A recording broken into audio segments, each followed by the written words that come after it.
Skip Bayless, Molly, I'm going to tell you it's owner Jim Irsay. And that's because of the personnel that he's put in place or has allowed to be put in place.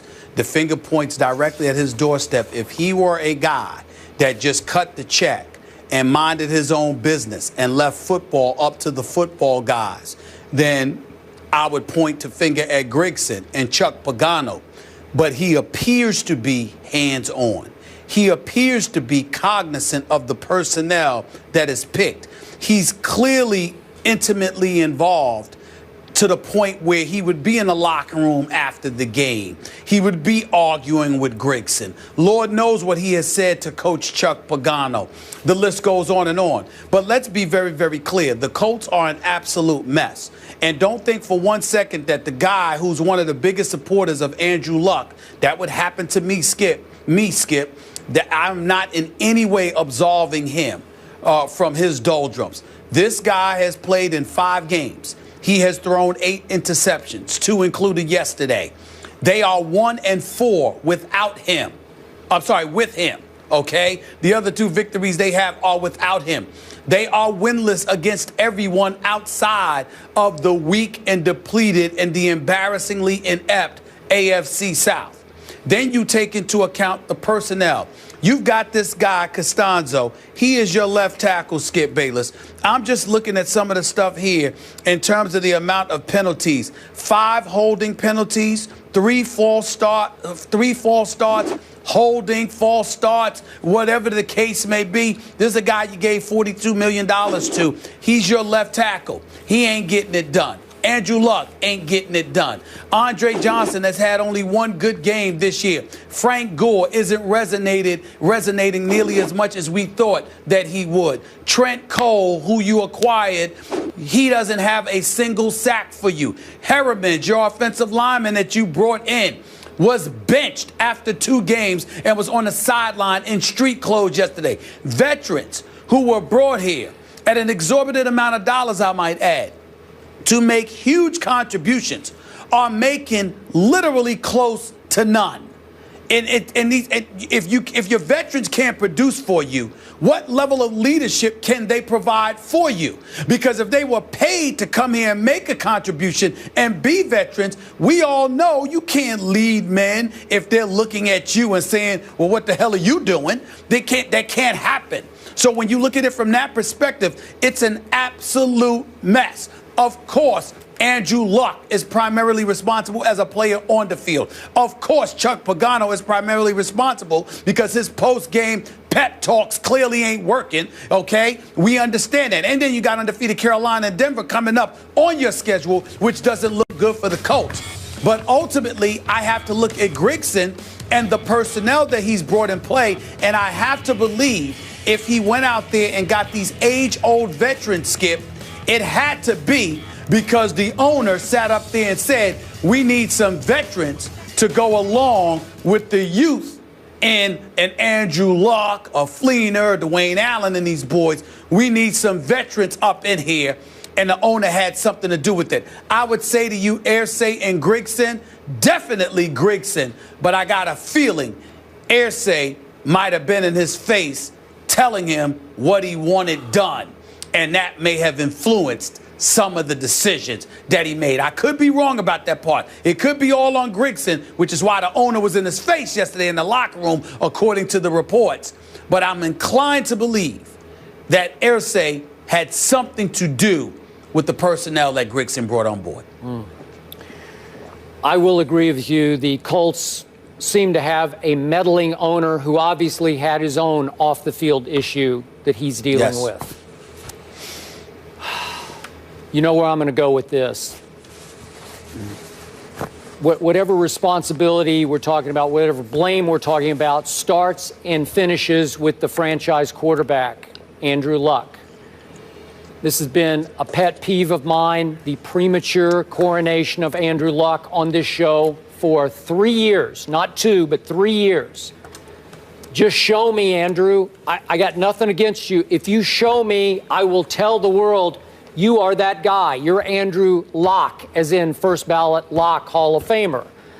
I keep waiting, and I don't see it because, Stephen A., do you realize Andrew Luck's QBR has gone down each of his 4 seasons, gone down, Yes. down.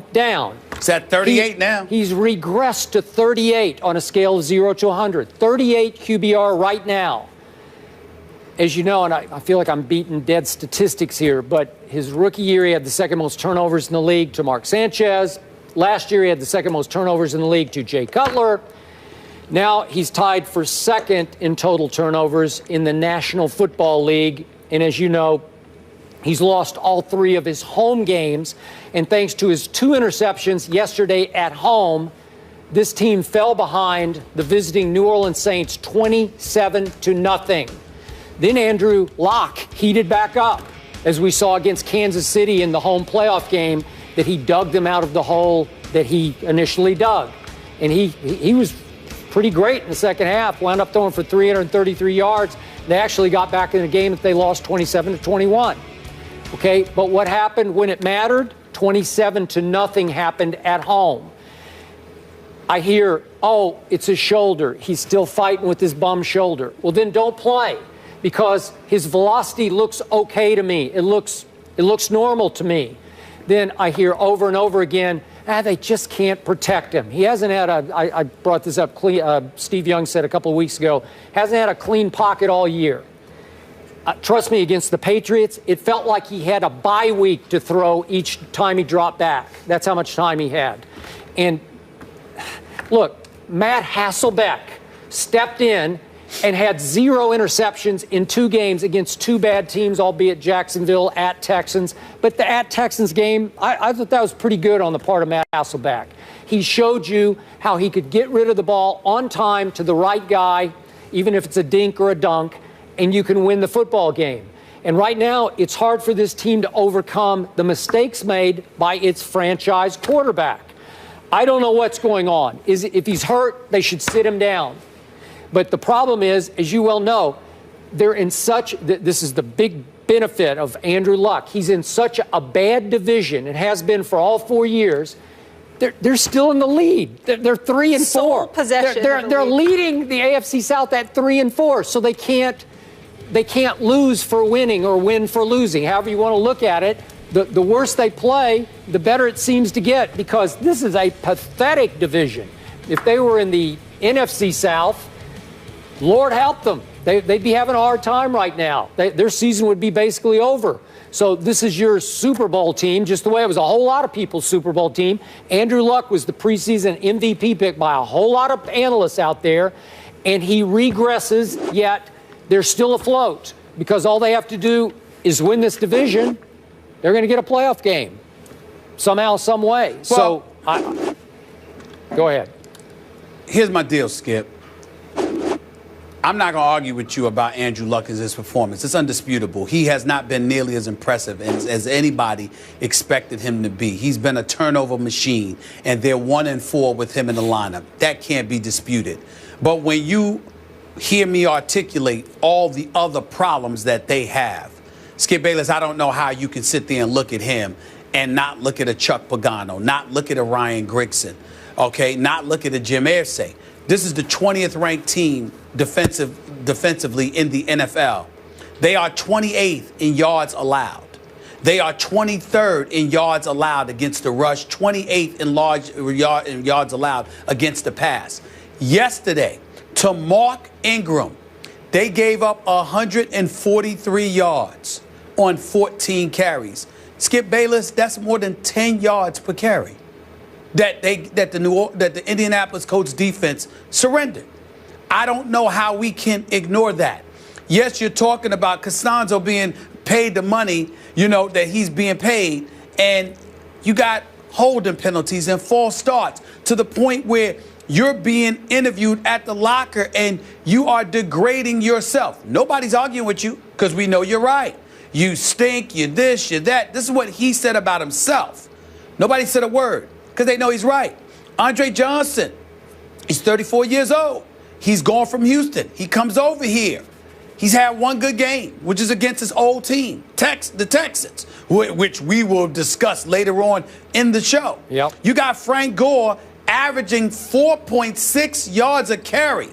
Why is he not receiving the ball more? You got T.Y. Hilton, 150 yards on 4 receptions. Skip, he was targeted 15 times. Something's wrong with that picture. T.Y. Hilton targeted 15 times and only catches the ball 4 times? Something's wrong with that picture. I'm simply saying to you, Andrew Luck, without question, can play better. He should play better. I don't see something physically deficient about him.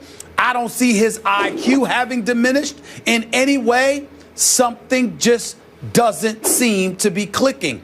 And when you've got Harriman's being benched, and you've got, when you've got Trent Cole doesn't have a sack on the entire season, when you see the different areas all over the place where the problems are taking place, that's not the quarterback. The quarterback could help alleviate it.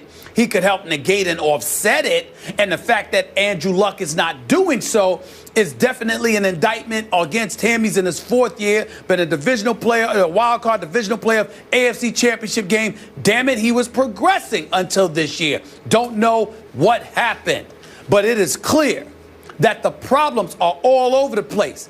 And if you're Irsay, I mean, he might be a part of the problem, but we all know that you can't fire the owner. So I really believe that somehow, some way, we may see a potential house cleaning in the making. Because you might have to get rid of a whole bunch of people. And I'm not advocating that Grigson be fired or that Pagano be fired. I'm simply saying it looks possible because that usually happens when there are problems everywhere. And the Colts have problems everywhere. I'm with you. We'll see Luck against Cam on Monday Night Football. But meanwhile, the G-Men are on top of the NFC East.